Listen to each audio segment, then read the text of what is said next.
We all have around us someone who's a bit, living in Wonderland, where everything is magic and problems don't really matter. Someone who may have his own problems, but, doesn't care much. I'm gonna admit I'm a bit of that person sometimes.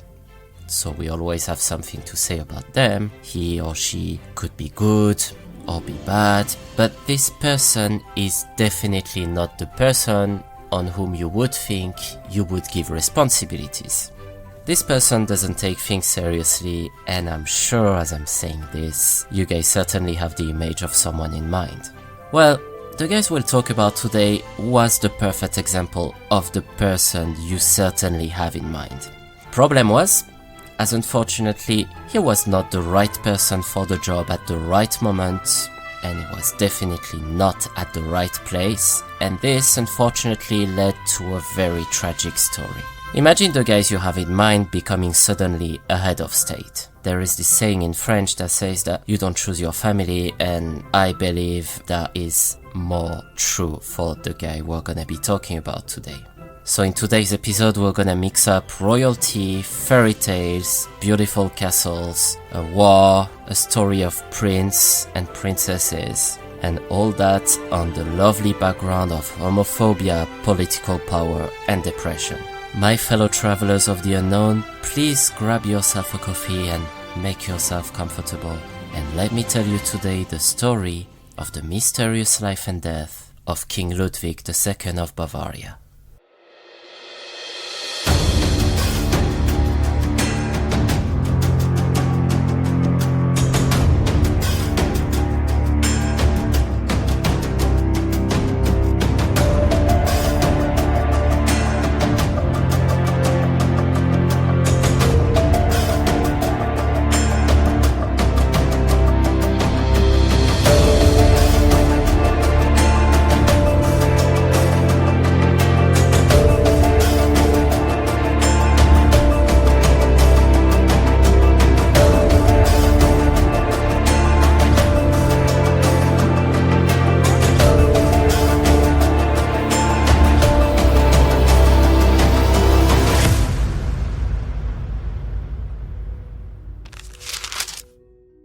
Once upon a time, in the small kingdom of Bavaria, in what would become today a Länder in the south of Germany, was born a quite important person.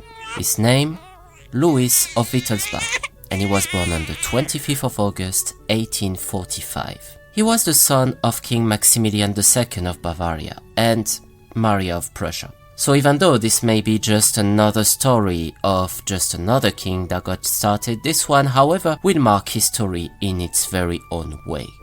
Let's first place the setting to the story. Bavaria is now part of Germany.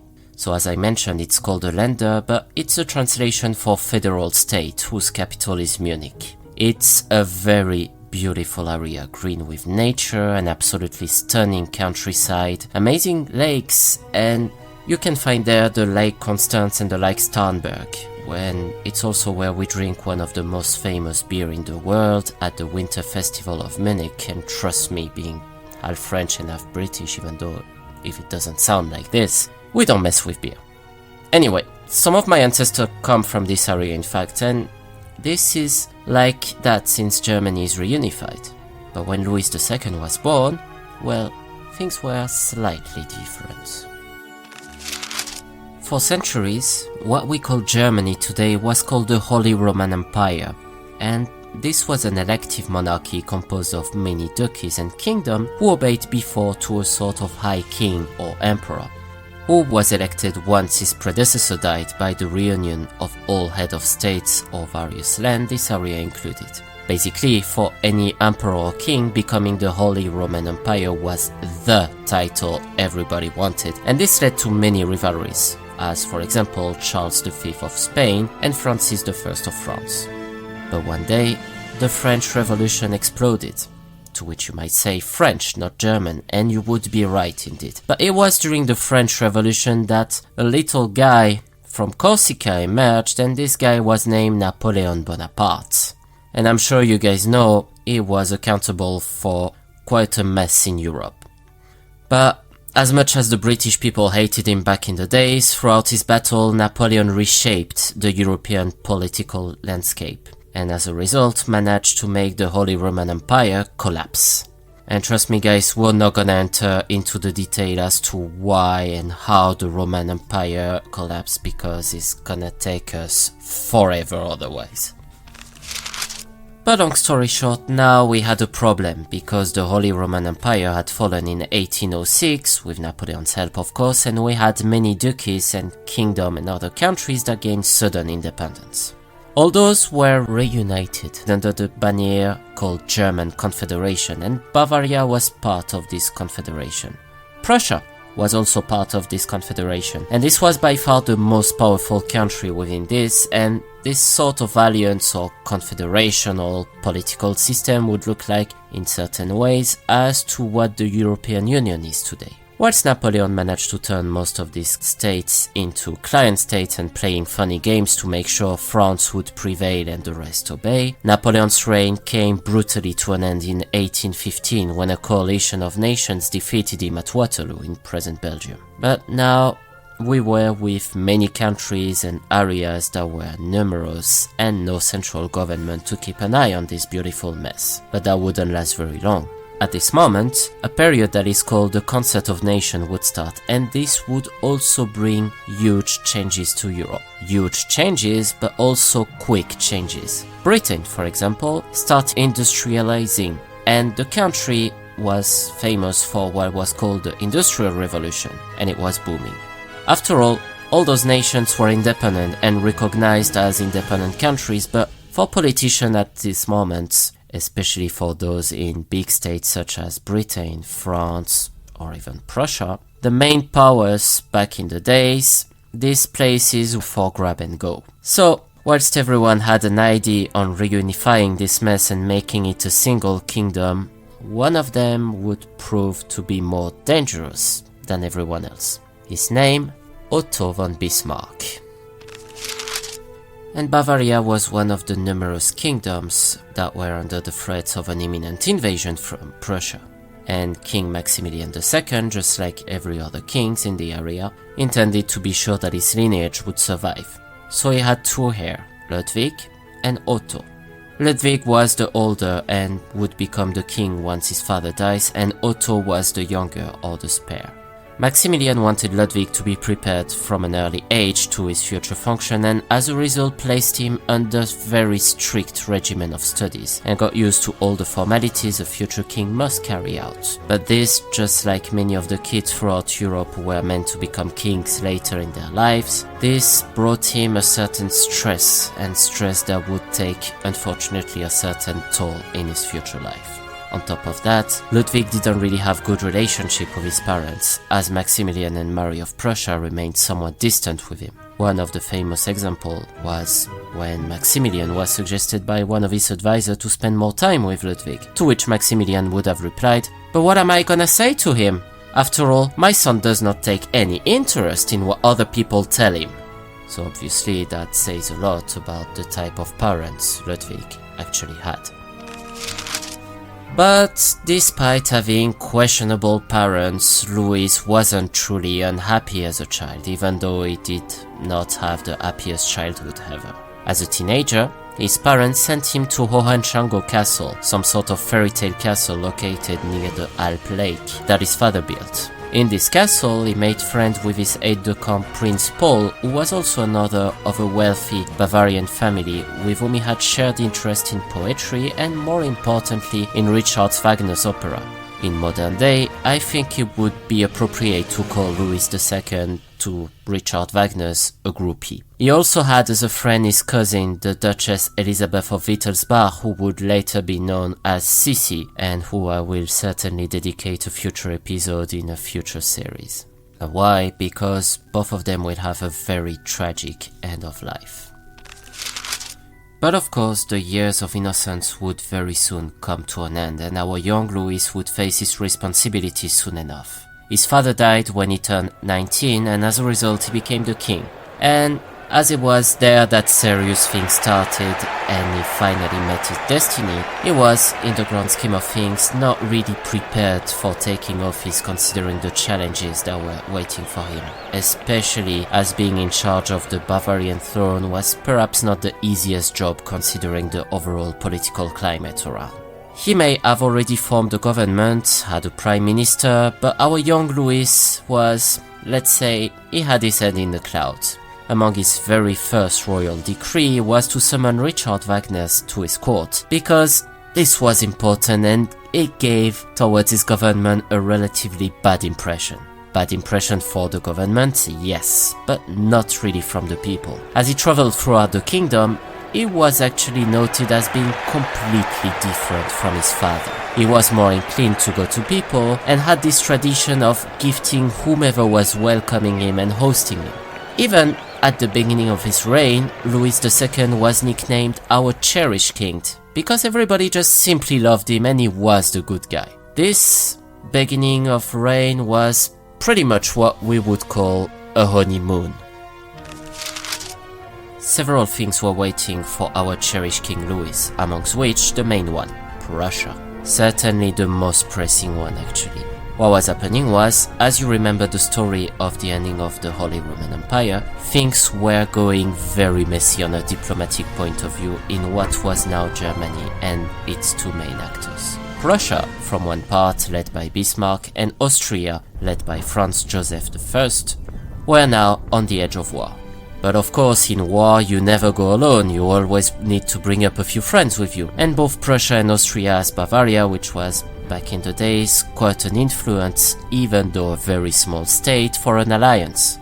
Mary of Prussia being the mother of King Louis II, and given their quite bitter relationship on one side, Louis II chose instead to fight for Austria, as Sissi, the much beloved cousin, was the wife of the Austrian emperor. But we'll come to this war in a bit. What is globally to remember is that generally Louis simply couldn't care less about politics. No, he loved arts, he loved Wagner, he loved simple pleasures, and he loves music so much. And Louis also hates militaries and wars and battles. But if it were only that, now there was also this other pressing concern. Who would succeed him? Because not only he was young, but he was also single and had no heir apparent. And this would be a problem because if the king's succession would be in some ways guaranteed by changing hands within the resourceful Wittelsbach family, this would still lead to an unavoidable crisis that would, in the grand scheme of things, benefit only one man, Bismarck. And as the royal dating services were a bit different than modern days, so many candidates were offered to him. Okay, when I say this looks like a bit of a competition, but in fact kings were only married generally to secure political alliances.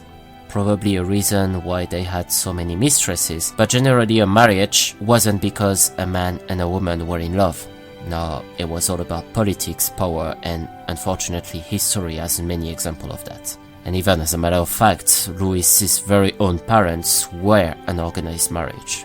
This may sound revolting today, but back in the days it was the unfortunate reality. And that would cause a certain headache to our lovely Louis, who certainly believed that as a king he would be free of his move and could just enjoy Wagner's music the way he wants, with whom he actually started to become good friends and a profound admirer, but I will come to that in a second. So, in order to make sure that he could fulfill his royal duties and thus produce an heir, he married, I'd rather say engaged Duchess Sophie Charlotte of Bavaria, who was his cousin, and yes, of course, this was normal back in the days. Well, family business, you know. But of course, there was still this little big problem. Sophie Charlotte and him were, let's say, struggling. Okay, they got engaged in 1867, and the problem was Louis had more passion for Richard Wagner's music than for her own future wife.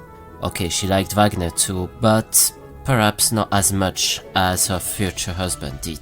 In a letter found later after his death, he wrote to her that the main substance of our relationship has always been Richard Wagner's remarkable and deeply moving destiny. Damn if one of my ex would have said that to me. Anyway, but all the kingdom was now hyped about what was to happen. Our cherished king will get married, hallelujah! Wedding dates were announced and postponed again, until the end of October, when it was finally announced to be cancelled. He actually wrote to her that, "My beloved Elsa, our cruel father has torn us apart. Eternally yours, Heinrich." Yeah, and in case you guys are wondering, Elsa and Heinrich are two names that they gave to each other because it comes from, guess who? Richard Wagner's Lohengrin. Yes, I know, Wagner again, but there's gonna be a lot of him throughout this episode. So, okay, he broke up with her, and now you may wonder, okay, why? Has he found better?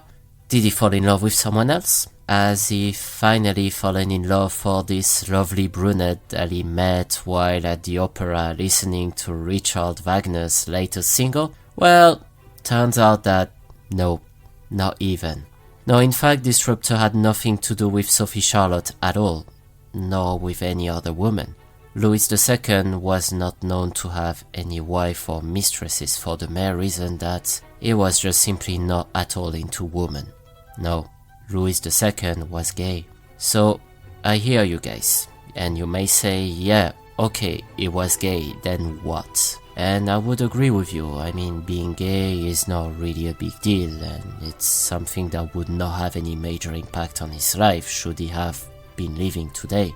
But I think today's, it would have made some headlines in a few tabloids. It wouldn't have made such a big drama. But remember, we were now in 1870, and the influence of the Catholic Church is still very present, especially in Bavaria. And back in the days, a gay man was unfortunately a big deal. In fact, homosexuality was criminalized in nearly all European countries back in the days. And this came as the church during the 1600 age wanted families across Europe to come back to more traditional family values.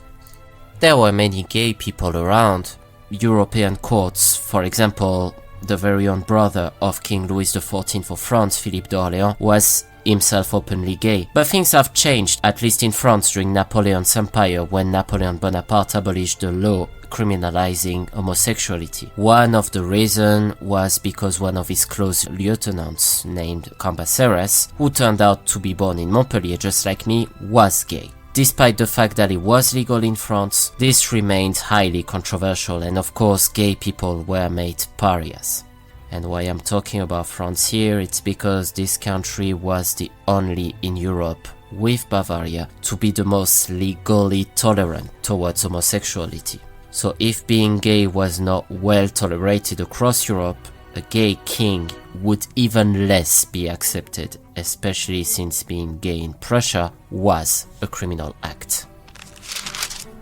So of course, knowing that he has quite a dirty secret to hide, Louis II, fearing that it would one day explode, started to spend more times in his hobbies. As a result, he tried to suppress his feelings his entire life, and this was probably not the best thing to do. For that, he decided that building castles were actually quite a pleasant hobby to pass on the real priorities. In 1869, he laid out the first stone of what would turn out to be his most iconic castle, the Neuschwanstein Castle, and I'm sorry if I didn't say it properly. This would become iconic of his reign. This castle is absolutely fabulous and worth the trip if one day you guys are traveling to Germany for holidays.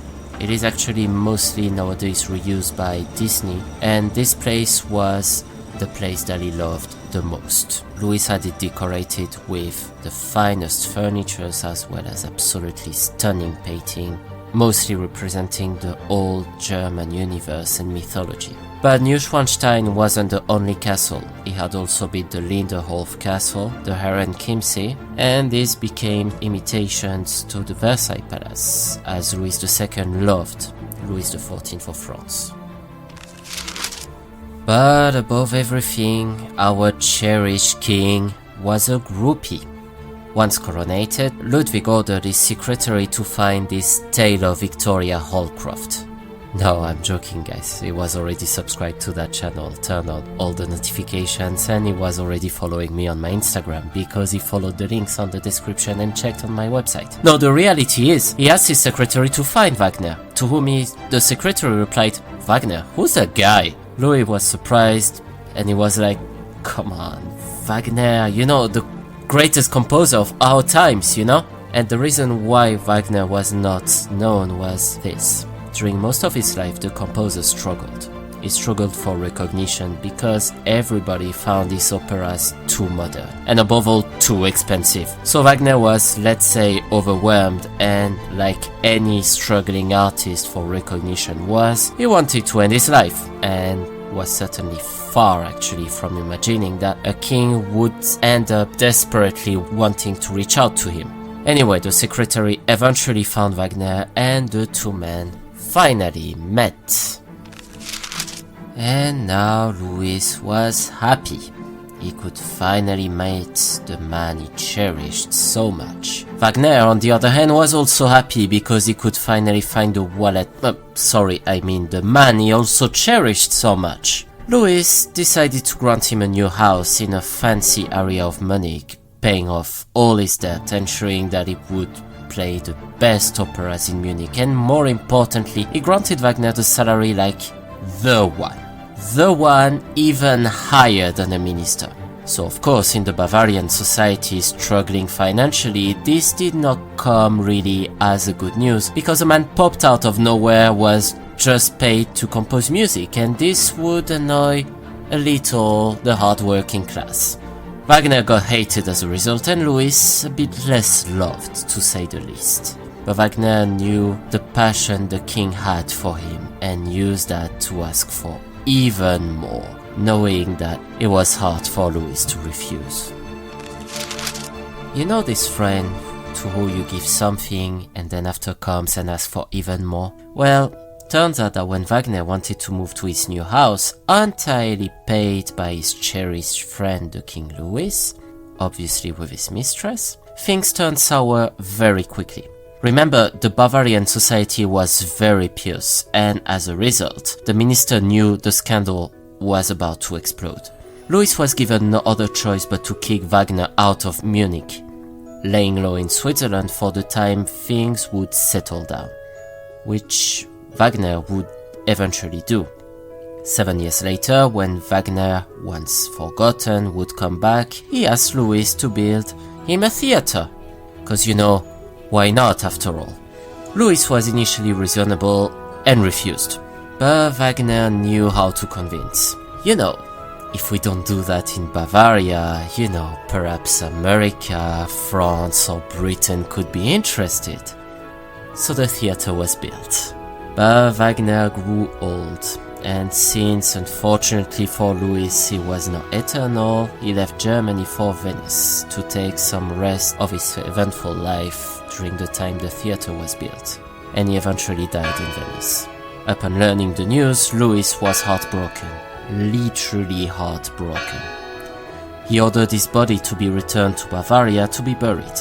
However, he did not attend to the funerals. But this event will change him for the years to come, and would certainly make things worse as they were already. Because not only Louis mourned his friend the composer Wagner, he mourned the humankind in its entirety.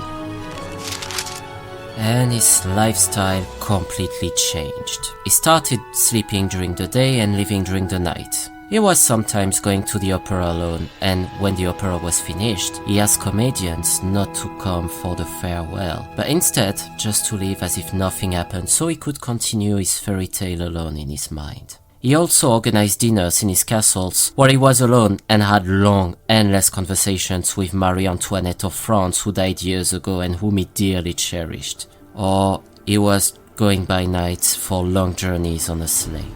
One of his eccentricities, for example, was on his bed. It took 2 years for an expert in lights to design the perfect lights to bring him a moonlight so he could sleep properly. But the opera remained his greatest passion. According to various records, he had more than 200 private performances, in fact. This wasn't actually due to the fact that he had an aversion for the humanity, but the main reason why he wanted to go to the opera alone was mostly because of who he was and his position as a king. He complained one day to the actor-manager of the theatre, Ernst Posad, that I get no sense of illusion when in the theatre as long as people keep staring at me and follow my every expression through their opera glasses. I want to look myself, not to be the spectacle for the masses. The entire sum spent for his private spectacle started costing a whopping 100,000 marks in total, making indeed a considerable amount of money. But of course, money is not unlimited, and Louis II had a quite expensive lifestyle. But Louis wanted to pay himself for the bills for everything, which was very noble from him actually, and it also made him quite popular among his people. But he may be the king and may be rich, all his pet projects, lifestyle, private performances and so on started to make a considerable sum, and Louis started borrowing. In fact, in 1885, his personal debt was of about 14 million marks. So his plan was to keep borrowing, ideally to other European royalties, which of course you might say his cabinet would disagree, fearing it would escalate the perilous financial situation where Bavaria was at the moment. And it was here that Louis' downfall actually got started. Bavaria was a constitutional monarchy, pretty much like the United Kingdom is today. What that means is that the king is here, pretty much here as a symbol, but he does not hold any power. The power, however, is reserved to the cabinet, whom the king can change as he wishes.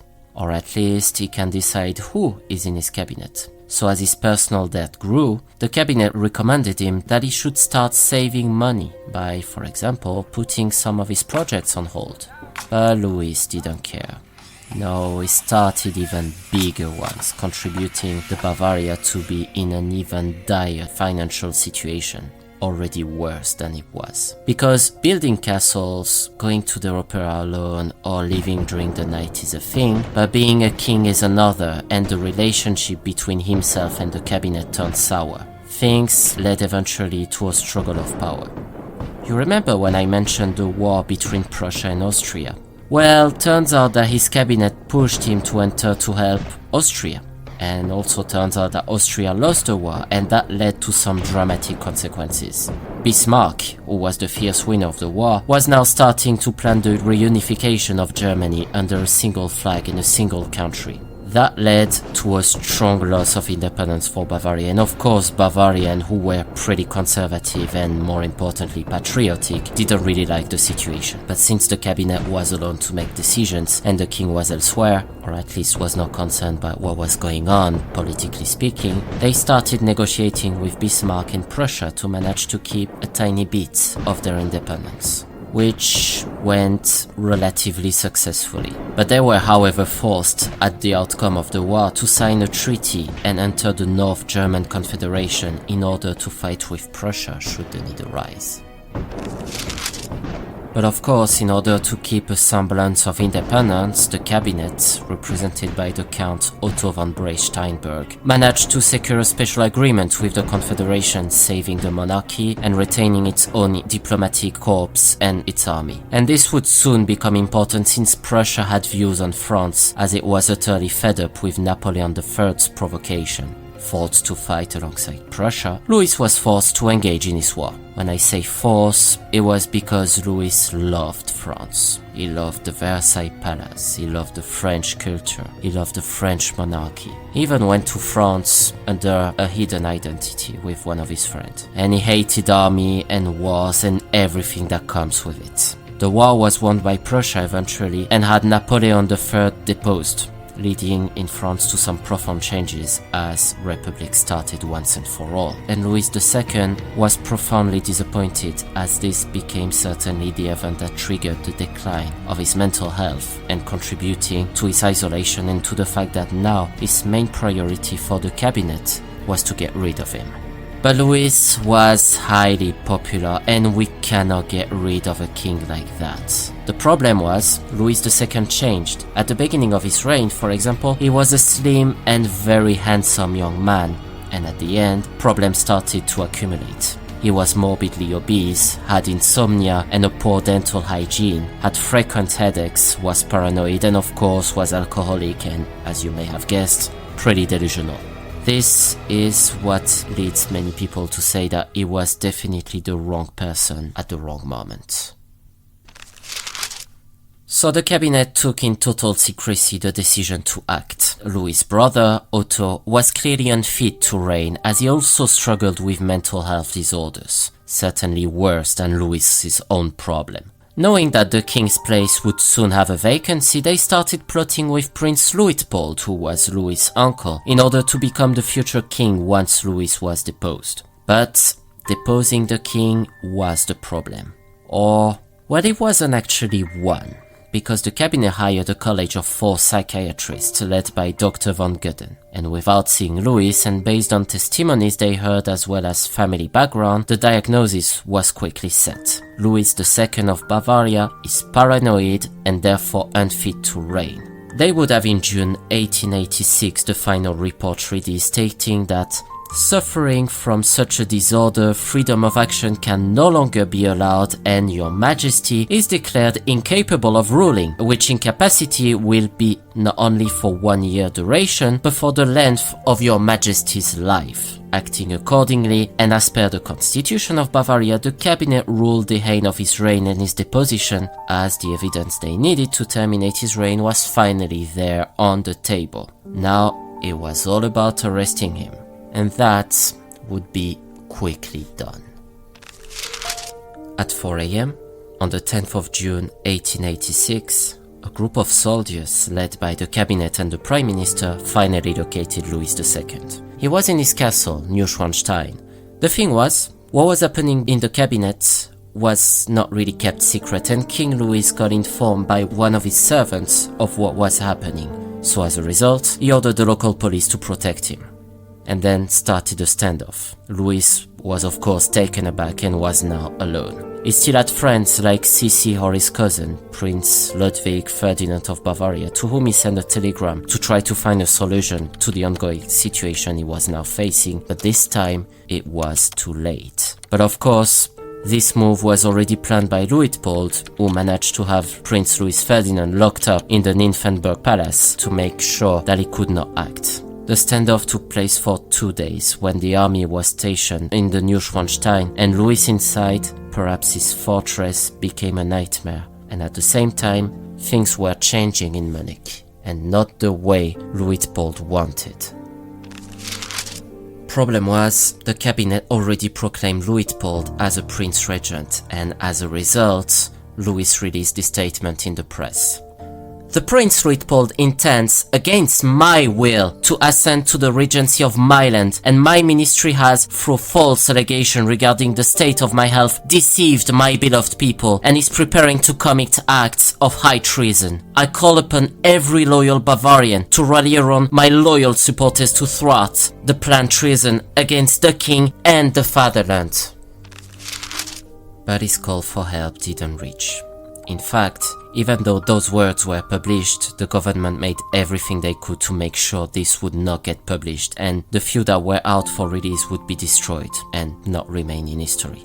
Understanding that it was the end, understanding that trying to escape would be in vain, either way it was too late. And Louis got finally captured at midnight by a squad making their way inside the castle. By 4 a.m, he got dragged to a carriage, but von Gudden was there, and he was outside. And he asked him, "How can you declare me insane? After all, you've never examined me."